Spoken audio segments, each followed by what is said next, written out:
লোকসভা নিৰ্বাচনক কেন্দ্ৰ কৰি ইতিমধ্যে ৰাজনৈতিক বতাহ গৰম হৈছে। আমি যদি শোণিতপুৰ লোকসভা সমষ্টিৰ কথা কওঁ তেতিয়াহ'লে বিজেপিয়ে নিজৰ প্ৰাৰ্থিত্ব প্ৰদান কৰিছে আৰু যেহেতু বিৰোধী ঐক্যমঞ্চই উমৈহতীয়াকৈ এজন প্ৰাৰ্থী দিয়াৰ কথা আছিলে কিন্তু আম আদমি পাৰ্টিয়ে নিজৰ প্ৰাৰ্থিত্ব আগবঢ়াইছে আৰু সকলো জল্পনা কল্পনাৰ অন্ত পেলাই ইতিমধ্যে কংগ্ৰেছেও এজন প্ৰাৰ্থী আছুতীয়াকৈ প্ৰদান কৰিছে।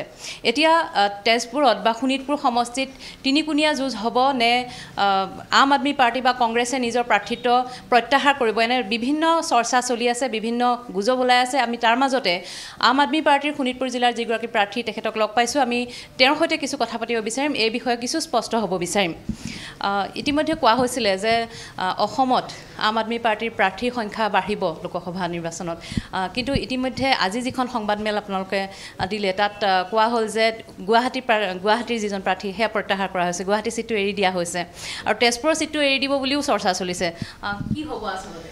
বিৰোধী ঐক্যমঞ্চৰ প্ৰতি সন্মান জনাই আমাৰ গুৱাহাটী চিটটো এৰি দিয়া হৈছে। বিৰোধী ঐক্যমঞ্চৰ যিটো আমাৰ হৈছিলে তেতিয়া সেইটো সময়ত আমাৰ বিশেষ দেৰি হৈ থকাৰ বাবে আম আদমি পাৰ্টিয়ে 3টা চিট ঘোষণা কৰি দিছিলে।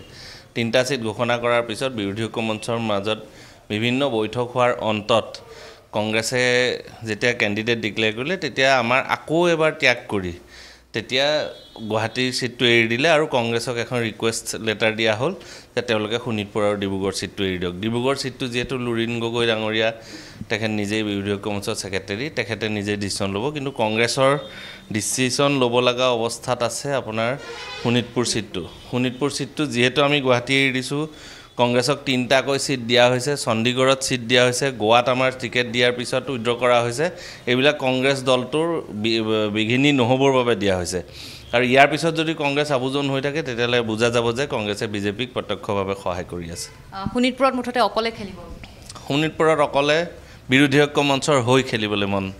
আৰু যদি বিৰোধী ঐক্যমঞ্চই ধৰক নিজৰ প্ৰাৰ্থিত্ব প্ৰত্যাহাৰ নকৰে, কংগ্ৰেছে যদি পিছুৱাই নাযায় তেতিয়াহ'লে প্ৰতিদ্বন্দ্বিতা কংগ্ৰেছৰ লগতে হ'ব? প্ৰতিদ্বন্দ্বিতা কংগ্ৰেছৰ লগতে হ'ব, কিন্তু কংগ্ৰেছৰ এটা বিৰূপ প্ৰভাৱ অলৰেডি পৰা আৰম্ভ হৈছে। কংগ্ৰেছী বহুত ডাঙৰ কংগ্ৰেছী নেতাই পদত্যাগ কৰিছে আৰু আমাৰ দলৰ লগত যোগাযোগ কৰিছে আৰু তেওঁলোক আহি আছে।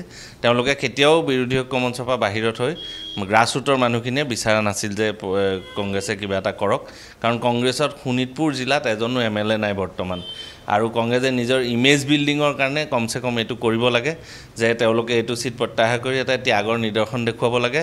এইটো আৰু ডিব্ৰুগড় চিট তেওঁলোকে বাদ দিব লাগে, বাদ দি ত্যাগৰ নিদৰ্শন দেখুৱালে আগন্তুক দিনত কংগ্ৰেছৰ প্ৰতি মানুহৰ এটা বিশ্বাস থাকিব।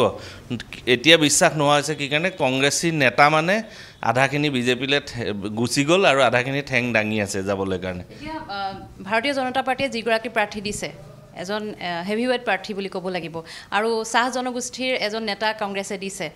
চাহ জনগোষ্ঠীৰ যিখিনি ভোটাৰ সেই ভোটাৰে তেজপুৰত বা শোণিতপুৰত এটা নিৰ্ণায়ক ভূমিকা গ্ৰহণ কৰি আহিছে। গতিকে এনে ক্ষেত্ৰত আপোনাৰ বাবে বা আম আদমি পাৰ্টিৰ বাবে শোণিতপুৰ জিলাত প্ৰত্যাহ্বান নহ'ব জানো?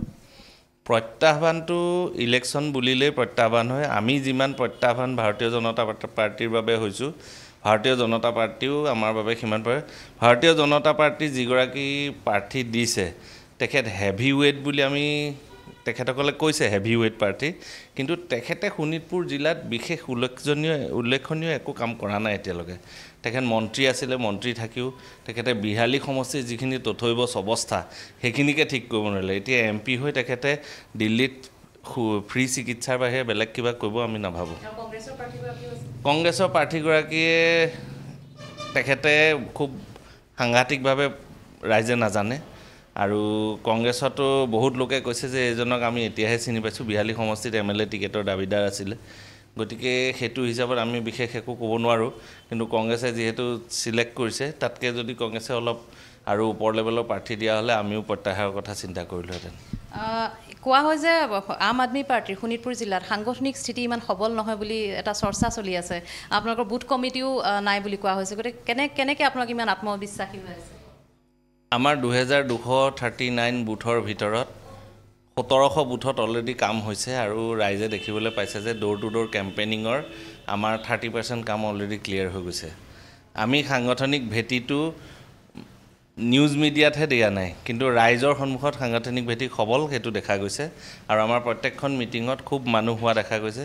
আমি জনসভা কৰা নাই, আমি পকেট মিটিং কৰিছোঁ। আমি ডাঙৰ ডাঙৰ নেতা আনি 50 লাখ টকীয়া পেণ্ডেল দি মিটিং নকৰোঁ আমি জনসভা কৰোঁ ৰাইজৰ ঘৰে ঘৰে একোটা বুথত মিটিং কৰি আহিছোঁ সিদিন একেদিনে আমি 16খন 17খনলৈকে মিটিং কৰোঁ আৰু সেইবিলাক পকেট মিটিং হয় ৰাতিপুৱা 8টা বজাৰ পৰা ৰাতি 10টালৈকে মিটিং কৰিছোঁ আমি বাগানতো কৰিছোঁ যোৱাকালিও কৰিছোঁ আজিও আছে আজিও বিহালীলৈ যামগৈ এতিয়াও মিটিং কৰি আহিছোঁ গতিকে আমি পকেট মিটিঙত কৰিছোঁ আৰু ৰাইজে পৰিৱৰ্তন বিচাৰিছে গতিকে ৰাইজে বিচৰা পৰিৱৰ্তনটোতে আমি শক্তিশালী বুলি ৰাইজে আপোনাক কিয় নিৰ্বাচন কৰিব বুলি ভাবে আপুনি ৰাইজে অৰবিন্দ কেজৰিৱাল ডাঙৰীয়াৰ নীতি আদৰ্শ লৈ আৰু আমি অৰবিন্দ কেজৰিৱাল ডাঙৰীয়াৰ নীতি আদৰ্শ লৈ আম আদমি পাৰ্টিৰ লগত আছোঁ সেইবাবে ৰাইজে আমাক নিৰ্বাচিত কৰিব বুলি ভাবোঁ আপোনালোকে যিহেতু যদি কংগ্ৰেছে প্ৰত্যাহাৰ নকৰে বিজেপি আছে অকলে আপোনালোকে নিৰ্বাচন যুঁজিবলৈ মুঠতে সাজু আছে আমি এতিয়া সাজু আছোঁ আমাৰ যিখন মূল কমিটিৰ ডিচিশ্যন হৈছে যোৱাকালি সেই কমিটিৰ ডিচিশ্যন মতে আমাক ইলেকশ্যনৰ বাবে সাজু হৈ কাম আগবঢ়াবলৈ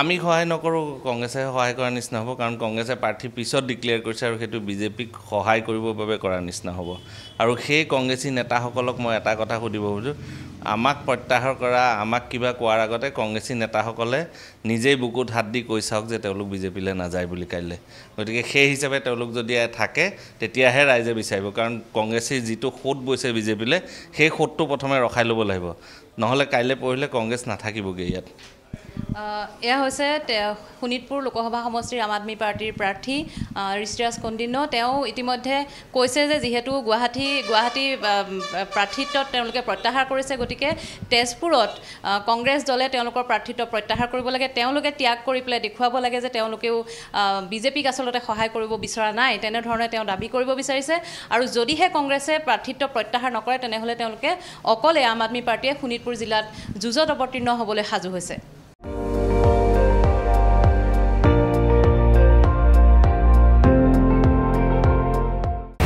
আপুনি চাই আছে ND24 সৰ্বশ্ৰেষ্ঠ নহয় সৰ্বোত্তমৰ দৌৰ